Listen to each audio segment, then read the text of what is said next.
Turn up your volume. Because you're about to listen to The Sick Podcast. The Eye Test with Pierre, McGuire, and Jimmy Murphy. The Stanley Cup winning Colorado Avalanche. And after 22 years, Raymond Mark! The sickest NHL podcast. It's gonna be sick. And welcome to another edition of the Eye Test here in the Sick Podcast Network. He is Pierre McGuire. I am Jimmy Murphy. Pierre, where does the road take you today? Canton, New York. I did a little original six travel today. I took the train from Toronto early this morning to Montreal. My mom met me at the train station, gave me my wife's car, which was up in Canada. I drove across the border. I'm here in Canton getting ready to do a game 11 o'clock tomorrow morning between the St. Lawrence women's team and the Clarkson women's team. It's a big time showdown. It's really exciting. I'm really pumped to be here to do it. Good stuff. And I love you calling that the original six style of traveling. I remember stories from the older Bruins and Canadians telling me how they wouldn't walk on, certain sides of the train. They would never cross through the other cabin where the other team was. And if they did, there might be some fisticuffs. So I hope there were no fisticuffs or anything, Pierre. I heard a great story from the late, great Red Fisher. We were flying with the Canadians from San Jose back to Montreal, and we had to stop for whatever reason. We had to stop in Minnesota to get fuel. I don't know what the heck was going on, but we had to stop. And Red he was getting grumpy, and he started telling me about what they did to him when he was a rookie on the road with the Canadians in the 50s, and they had sleeper cars back then with the trains. Yep. So they got him. They brought him into a sleeper car. They taped him to the bed in one of the sleeper cars, and all the players had doctor's masks on, and they came in and they shaved him from head to toe. And, oh my gosh! He said one of the guys, I don't know how it happened. One of the guys' mask slipped, and it was Rocket Richard. And he was telling me, and Red said I was ready to kill him, but I couldn't get loose. Oh, that's great. I know they've got such, fancy ways of traveling now and high-end travel with the planes they have and everything. And I'm sure they're wonderful, but there's something about those days that sound like a lot of fun, Pierre. It really did. Oh, I never had the privilege of being around because I wasn't born, but I think that would have been a cool way to travel, the train back in the day, because most of the buildings were right near the train stations. Mm-hmm. You think about it in New York, you come into Penn Station, it's right next to, not far anyways, from the old Madison Square Garden. Think about where Boston's train station is, right next to where the Garden is. Chicago, same kind of deal. Detroit, the same kind of deal. Yep. So it was kind of a cool way to go. Yep, for sure. All right, before we get into your experience at the Hall of Fame last night at the Inductions, Pierre, just want to tell everybody shortly we will be joined, probably in about 10 to 15 minutes, by general manager New Jersey Devils, Tom Fitzgerald, who is still in Toronto for the general manager meetings, which I think are about wrapping up right now. And he'll be joining us to talk about his season, maybe what's been going on at the meetings and what have you. So looking forward to that in a bit. But Pierre, tell us about Toronto. What were the induction ceremonies like? I saw I saw the whole Shea Weber speech. I got to confess, I was exhausted last night and I conked out early. So I didn't see a lot of it. But tell us about how the induction speeches were. Every speech was different. Natalie Darwich was different from Chrissy Wendell-Pohl. Pavel Datsyuk was different from Shea Weber. Jeremy Roenick was the headliner. He finished the night off perfectly well. I talked to Jeremy before the ceremony and afterwards, and he laid it out there. He was an open book. He apologized to the people that he needed to apologize to. One of them was his best friend, Tony Amonte. They had a big falling out for a long time. Yep. And Jeremy made a really, really positive impression on everybody that was there last night because he opened himself up. He exposed himself as being a regular human being. We all make mistakes. He was apologizing for his mistakes. He was grateful to his children. He's grateful to his wife for supporting him when he was making mistakes and he was not doing the right things. So I thought he was great. I thought David Poile was David Poile. It was a typical David Poile. That's how he is in real life. And I just thought everybody was really good. The room had a buzz to it last night. Maybe I'm biased because I'm just so proud to be part of the thing in a small way, being part of the selection committee. Yes. But it's just so professional, Jimmy. It's really amazingly professional. I thought so. I saw from the beginning up until, like I said, the end of Weber's speech. And first of all, I thought James Duthie was great too. He's always phenomenal. He's always great. Yeah. But I noticed that about it too, Pierre, because look, don't take this the wrong way, but I've watched other Hall of Fame inductions, and sometimes there's not that buzz. Sometimes it lacks a bit of oomph, so to speak. That had it from the get-go there, Pierre, and I'm glad to hear it continued as it went on, because you could sense an excitement there. And I saw the videos of the Canadians from the 2021 team that played with Shea Weber that's behind in Toronto and showed up for him. I thought that was really cool because, look, we all know that season was kind of an irregular thing, but they still shared that experience together, and they know what he went through in that playoff run. What a warrior. That's such a good point about what Shea went through. Not a lot of people knew at the time. You know, Jimmy, I had a chance there's a private room after the ceremony's over, and I had the opportunity to go into that room with the people that have been, put into the hall. And those Canadians players that you're talking about were there, and I was talking with them. We were in a corner of the room, and just the way they acknowledged, Shea, whether it was Paul Byron, whether it was Nick Suzuki, whether it was Brendan Gallagher, it was really cool. Carey Price was there. I had a great visit with Carey last night. Really good visit with Carey. And so it was really nice. I've known a lot of these guys since they've been 15 and 16 years old. I used to skate with Shea Weber in Kelowna when Mark Habscheid was a coach there. Yep. Duncan Keith was on that team, and Mark would have me come up and run practices. Just because he didn't want his voice to get old, and they were always in the Memorial Cup. They were just so good back in the day, the Kelowna Rockets. So I got to know, and I remember telling Ray Sherrill this, who was the assistant GM in Nashville. I said, "Hey, Ray, what round did you pick the Weber kid?" He goes, "Why? Is he no good?" I go, "No, he better have gone in the first round." He goes, "No, we took Ryan Suter in the first round. He was our third. He was our pick in the second round. They had 3 second rounders. He was their third pick." Wow. And I told Ray, I said, "Ray, I've been on the ice with a lot of good players. This guy's really good." You could just see it. And the same with Duncan Keith. He was just so good. Dunk was phenomenal, and obviously Shea was great. Really, really good. Yeah. Well, and a great example too, always I found for younger kids, just a true pro in the greatest sense. Oh my gosh. Yeah. He's an amazing man. He really is. And his speech was spot on. It was. He lost his mother to cancer, and he talked about the sacrifices that his parents made for him and his brother to be able to play hockey. And he talked about how his brother would always push him physically and challenge him. And it was really good. It was really, I thought it was so appropriate. Sycamore, I don't know if you've been to Sycamore, BC, but it's kind of a remote place. It's not like it's a thriving metropolis like Manhattan or Calgary or Edmonton. You know what I mean? It's a smaller place, and community matters a lot there.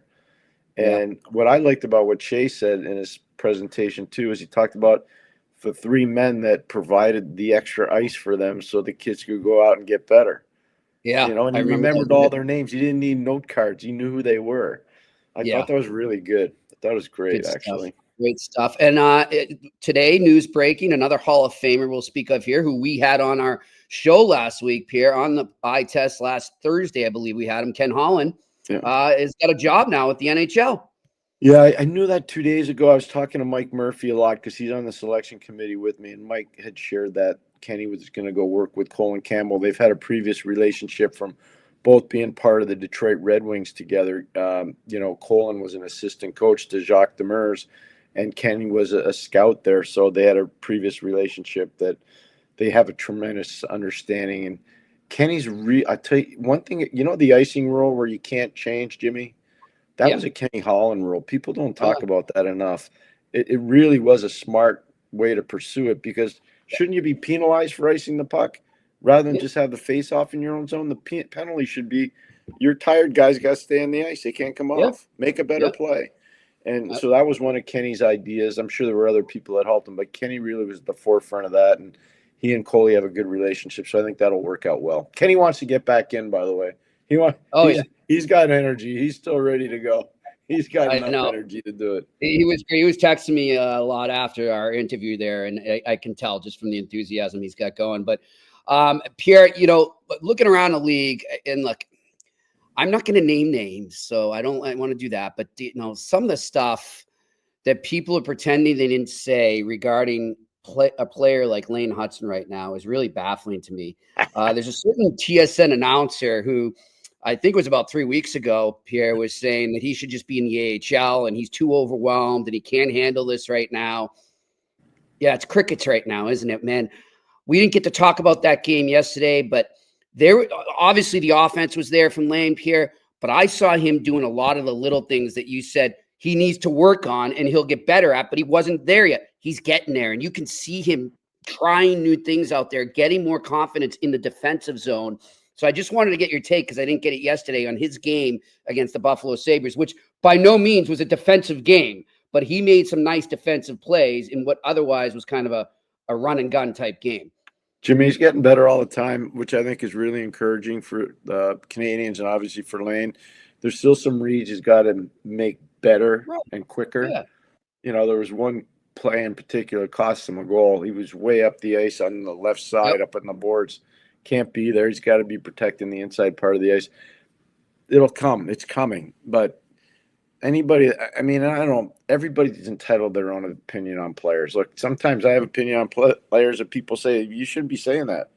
Well, it's my opinion. I'm allowed to have it, just like you're allowed to have an opinion. Yep. So I'm not going to mock people for being wrong on a player, but what I am going to say is, don't be mocking the American Hockey League either. The American Hockey League is a heck of a hockey league. Yeah. I was with their commissioner, Scotty Hudson, yesterday. Ratio and I bounced into Scotty Hudson. He's a hardworking guy. He's built a heck of a league, and I was congratulating him on where the Laval Rocket are right now as an organization, and what an amazing place it is to go watch a game. And he, he said, I couldn't agree with you more. And so, when I hear what you had just said, it's almost like, he's not good enough to be in the NHL, and really he needs to be in the AHL because that's minor. It's not minor league. The AHL is a really good league. Yeah, I know. It's a really good league. Hey, Rutger McGuire was a first-round pick that the Pittsburgh Penguins brought to Pittsburgh.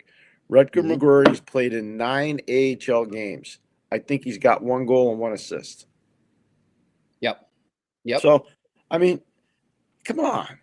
Don't make fun of the American Hockey League. The American Hockey League is a hell of a hockey league. It is. It's a really good league.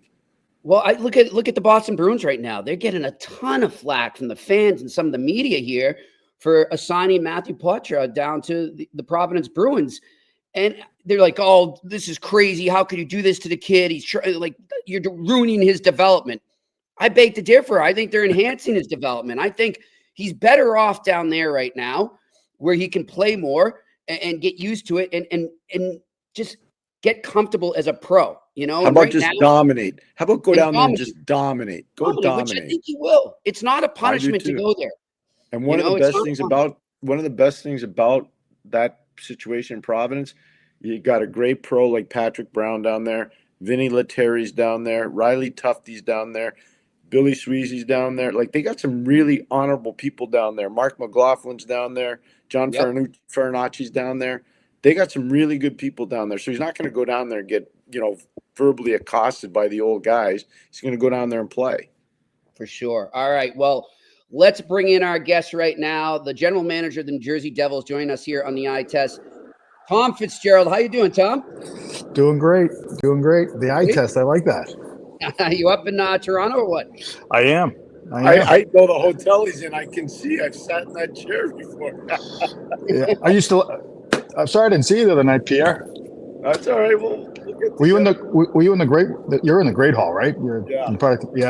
Not me. I'm down with the peasants, but I love that. That was awesome. That was great. Pretty special, though, right, Tom? Pretty special situation. I thought it was an awesome induction last night. Yeah, it was great. It really was. Right to the end.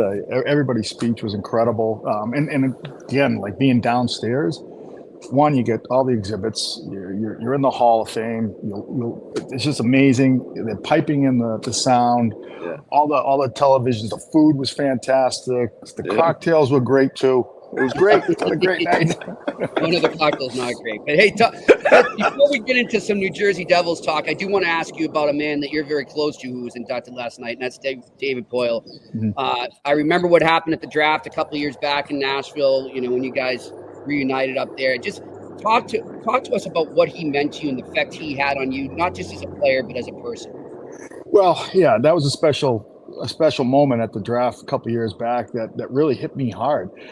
The magnitude of it when I sat back and realized what was going on. When they asked me, my PR kid came over and said, "Listen, this is what they want to do," and I said, "Oh, okay, that sounds great." I had my cap kid go over, make the trade or try to do it, and I was doing an interview, and I came back, and they're like, "You know what? They made the trade with Ottawa." I'm like, "Okay, whatever." And then they came back over and said, "No, they gonged that. They're doing the trade with you, and they want this to be David Poyle's last trade with his first captain." And I literally sat down on my seat at the table. I called my wife, and I got emotional. On the magnitude of it, and it was wonderful. David's, he was my boss for 4 years. He traded me, it's part of the business. But he brought me to Nashville. He opened another chapter of my life. My 2 older boys started youth hockey in Nashville. My 3rd boy was born there. It's always going to be a great place in our heart, a special place. But David and Elizabeth, they're just wonderful people. Yes. Pierre, you know them. They're just great people. He taught me a lot, as a captain, leadership wise, but he also allowed me to be myself. And then when I got in this year, he's probably the first call I made just to say, you know what, I'm drinking out of a fire hose here. Does it get easier? And I still talk to him time and time again because I value his opinions on things, and he's a great sounding board. But the most important thing, he's just such a great human being. Yeah. Pierre? Speaking of great, your team's running around pretty great right now themselves. That goal we got from Calgary's kind of changed a little bit of the dynamic. I think, both goalies have given us a lot of confidence.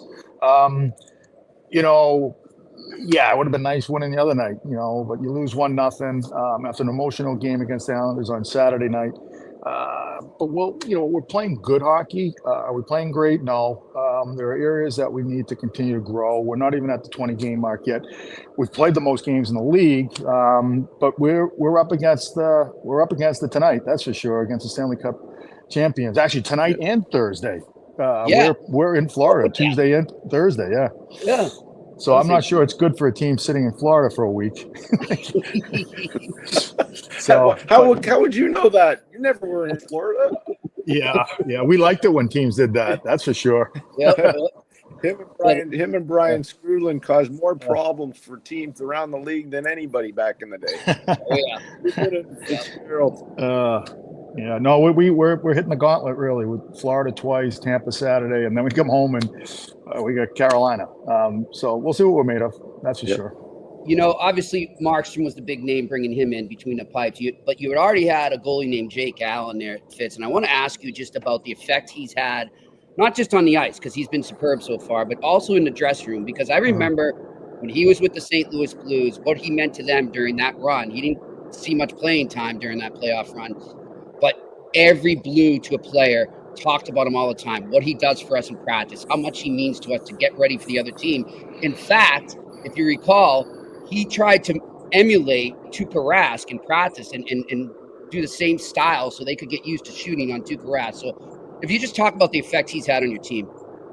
Well, it was immediate, right when we brought him in. You got to remember, too, I had to convince him to waive his no-move clause because we were one of his 10 or 15 teams that he wouldn't go to. So we convinced him. I laid out a plan. Really, I was selling. I was a salesman on what I wanted to do in the off season, but this would be the start of it. If you can waive your, no trade, then you come in here and I want you to partner up with someone. And he bought into it. But right when he got to us, he's a great kid. He really is a good kid. He's a great professional. Having a younger D that we had last year in a mixed bag because of some of the injuries, like he was really good with the D. He just constantly communicating with them. He's a true professional. When I tell you like his work habits, there's a reason why he's played so long and he'll continue to play. He's got passion for the game. You know what?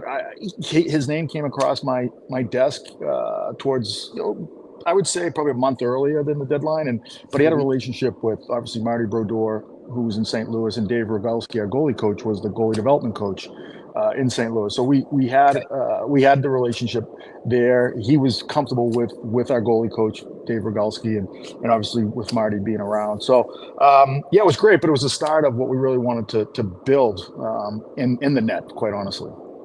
I know how much you watch college hockey. Your boys all played college hockey. You played college hockey. Jonathan Kovacevic played at Merrimack. Mm-hmm. He's not one of those guys who jumps off the page at you, but he's one of those players you have when you're doing a team building exercise. How much did your vision of college hockey play into the role of acquiring him? I had a snapshot of him when my boys were at BC playing against him, and I just remember Mark Dennehy was his coach, and Mark is now our chief amateur scout, and he would talk so highly of him. And these right shot guys, they're like unicorns, especially if they're 6'4" and weigh 220 pounds. Like they had a glut of defensemen in Montreal, and they were looking to move one or two of them, and I was looking to build depth, to be quite honest. I thought he was going to come in and be our number 7, and geez, what a good number 7 to have. And I tell you, he took advantage of Pesci and Luke Hughes injuries, and really hasn't taken his foot off the pedal. Him and Jonas Siegenthaler have been a tremendous shutdown pair. I agree. One of the best in the league statistically and analytically, which is good to see. So he was part of the list building, the checklist that we wanted to check off over the summer. Is bigger, stronger guys who prioritize defending, boxing out, clearing the front of the net, letting your goalie see pucks from the point, no tip-ins, just playing the right way. And he started off great with a couple goals and a couple points. They were calling him Kovechkin in Prague. So no, he's been a great find. I give our scouts a lot of credit because seeing him in college hockey, and it's been good. It's been a good fit. Jimmy, you know what he is, Jimmy? He's an eye test player. Oh yeah. Player. He's an eye test player. Yep. And good segue mentioning Prague there, Fitz. That was my next question. You talk about team building. I saw it firsthand when the Bruins went there the year they won the Stanley Cup, what it did for them as a team, bringing them together before and as the season started. Did you feel like you got a little of that when you came home from Prague? Well, we definitely felt it in Prague. Being over there for close to a week, really what it did is it accelerated the team part of it. When you're at training camp, you're trying things, you're experimenting things, you're a chemist, right? You're trying this guy with that guy, this partner. We got right to our lines. We got right to our D pairing, and we didn't deviate from that. So we felt that really helped us and we were 0-4 in exhibition with our lineup most of the night. And so it was one, you got a new coach, you got a bunch of new players. It was good. So going over there, it was such a great time. Prague is awesome. It's a beautiful city. They call it the mini Paris. It's incredible. We played well. We went over and we played well. We come out of there with 2 points, and that really helped us when we got back because we had a few days off, and I thought it really accelerated the process. Now, speaking of acceleration, Jack Hughes, do you have a numbers goal for him? Where you want him to be? I don't. I just think, when you get opportunities that he's getting, and I don't know what his shooting percentage is. I don't know if you can put a number. It's just the high quality chances he gets on a nightly basis, especially recent. I would say, where his game was at the start of camp, he only played one exhibition game. Buffalo was just okay. I would say, there was some dipping your toe in the water a bit just to see what the temperature is a bit because of the surgery in the summer. But, man, he's come alive. And that's what good teams do, right? Like at the start, Nico is just on fire. He's playing great hockey, and Jack was trying to find his game, and now Jack has found his game, and Nico's trying to get back to the level he is. And they pick each other up, which is what great teammates do. And but no, Jack's playing. He's on top of his game. He's fun to watch, boy. Yeah, and he's improving. You know what? The thing that I'm really impressed with is how much his overall game has improved defensively. The efforts the other night against the Islanders, just the back checking, the stripping of pucks. His face-offs are improving. He's really starting to turn the corner and being that 200-foot center that everybody envisioned.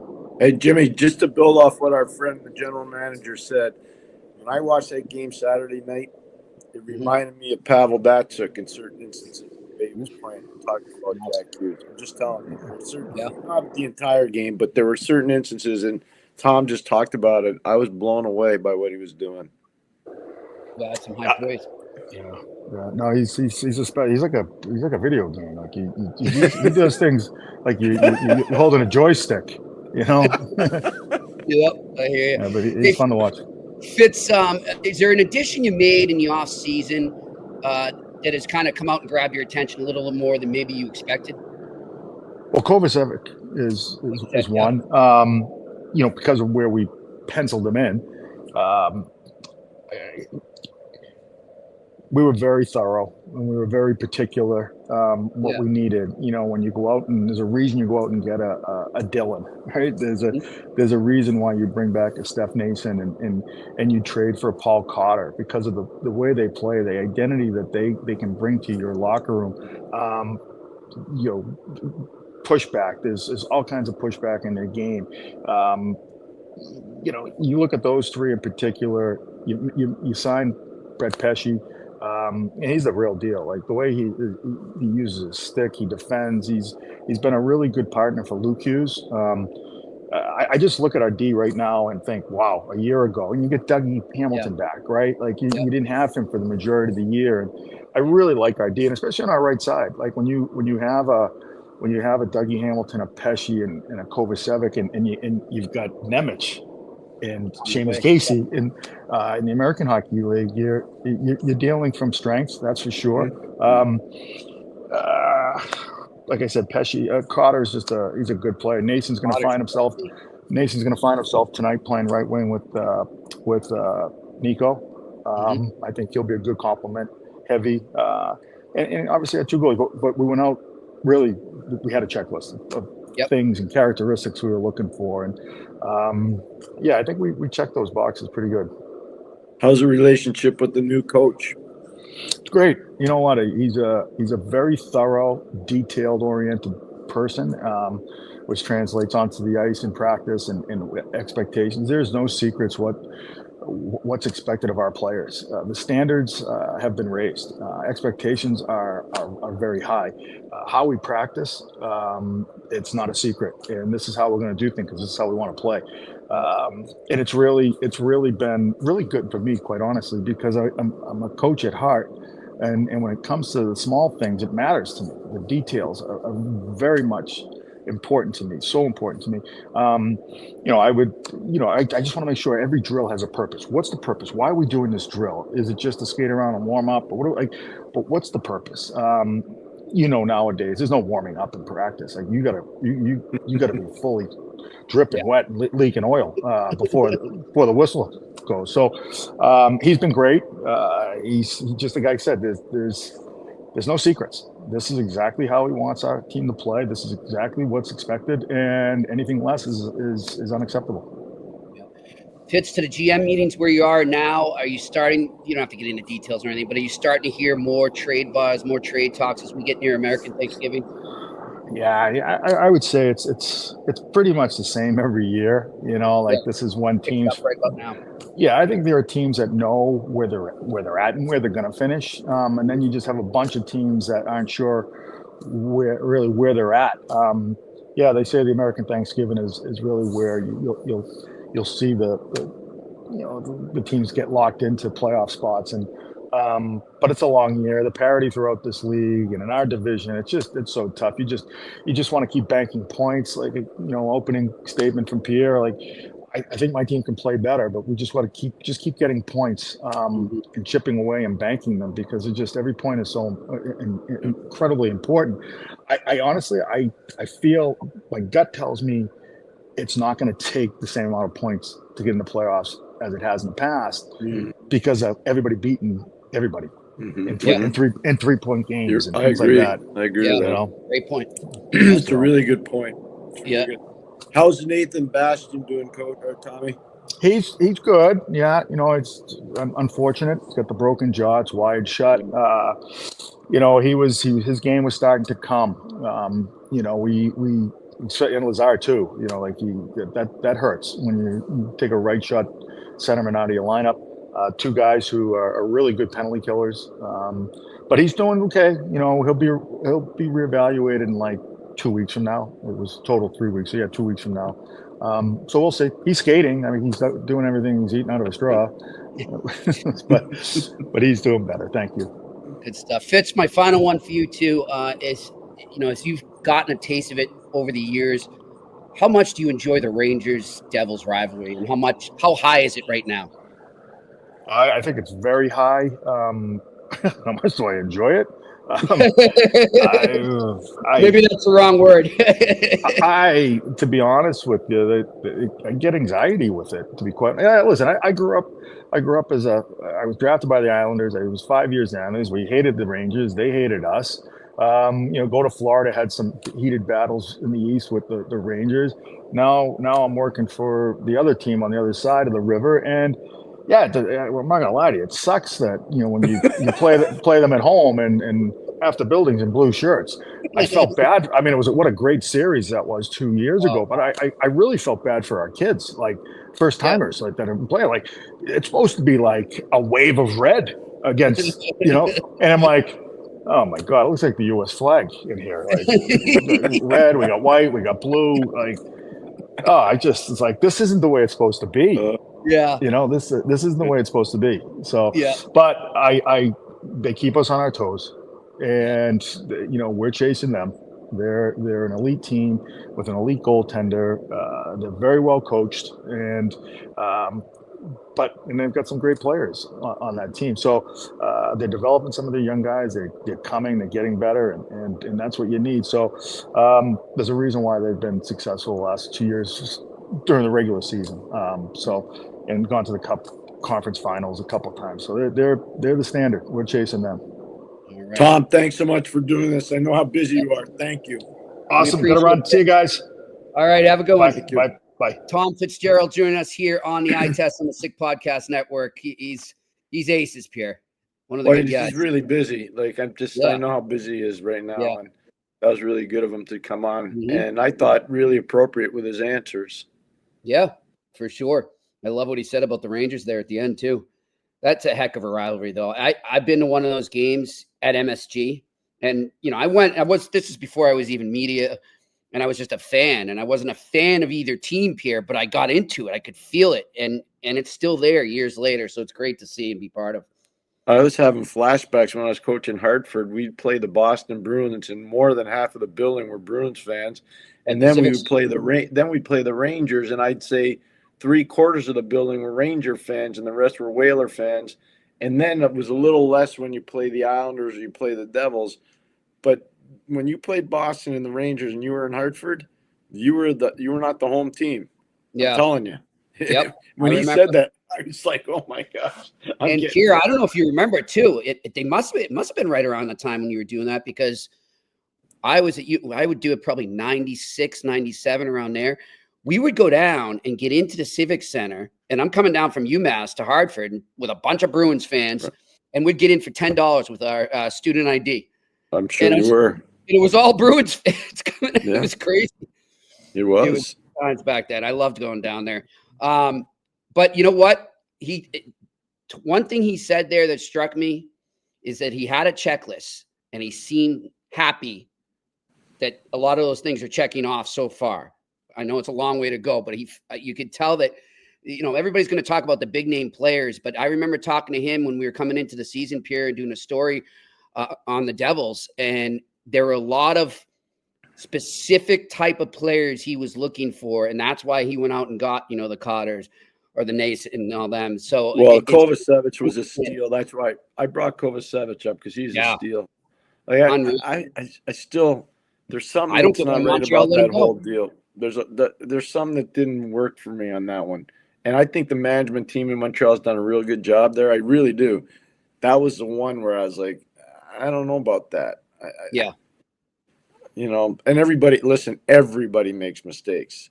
Yep. That was just one where I was like, I don't know if I do that. You think, Pierre, it was because, and obviously we've discussed this numerous times, they just have so many defensemen coming. Do you think any of that had something to do with it? I think probably.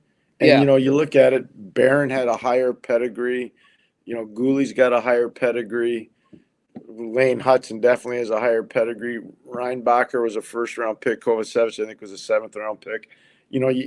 So the pedigree guys always get a little bit of an advantage over the depth guys, but I watched that kid play a lot. I watched him play in college. I watched him play in the American Hockey League. I watched him play in Montreal. I met him at the Canadians golf tournament. And what Tom said is not far from what I witnessed at the golf tournament. You're talking about a character guy. Oh, yeah. Who's really popular with his teammates. So that was the only thing that not bothered, but I always wondered why that whole deal went down. Yeah. Just was curious. For sure. And I'm seeing in the comments section again, and it's not on our end, guys. It's YouTube. And we're having a little freeze screen at times. So we apologize for that, but there's nothing we can do. We hope it gets smooth again. Pierre, before we get to Betway and then to our Q&A, I want to talk about the Friendship 4. So we have a little change on our broadcast time in Belfast.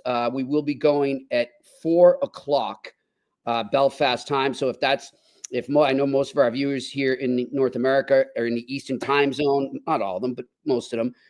So that will be 11 a.m. Back here where we are. Just we'll keep that in mind. But we'll keep reminding you guys. We got a little under 2 weeks, so we'll keep reminding you on that. But I am getting psyched. We're going to be trying to get Jeff Jackson from Notre Dame to join us for On Campus Friday this week. So that would be great if we can accomplish that. If not, we will get him at the Heart Bar in Belfast, Pierre. Yes, 100%. We'll get him there.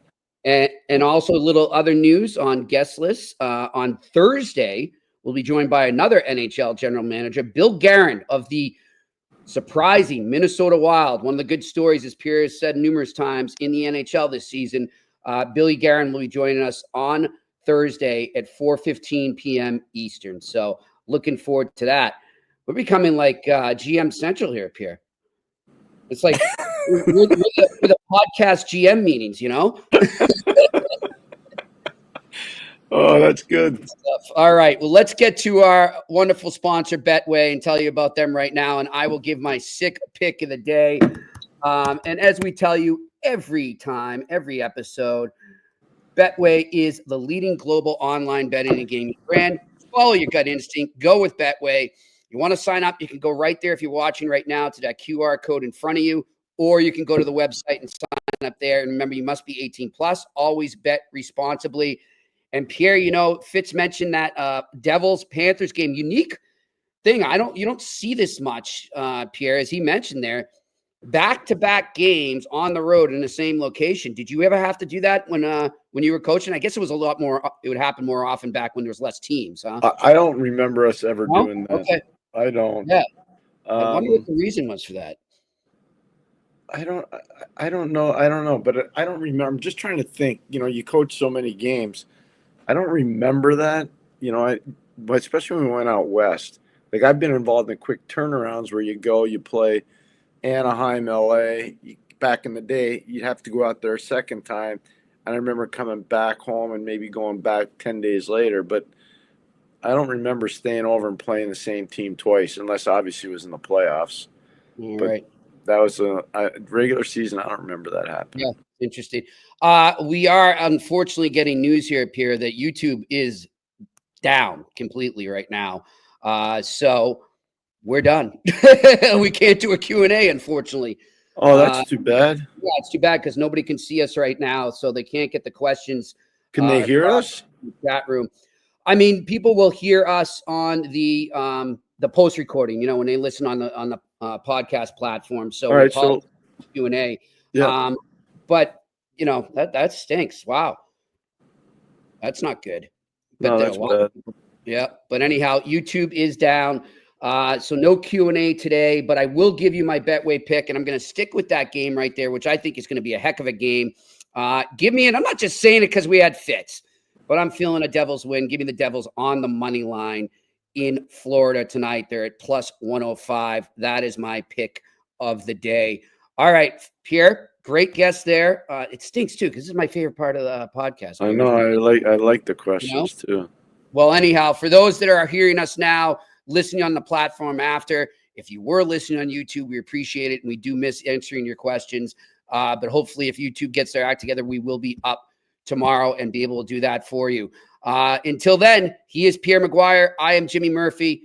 This has been another edition of the Eye Test on the Sick Podcast Network. And that's a wrap. Hope you don't miss us too much until next time. Follow the Eye Test with Pierre McGuire and Jimmy Murphy on YouTube, Facebook, Google Play, and Apple Podcasts.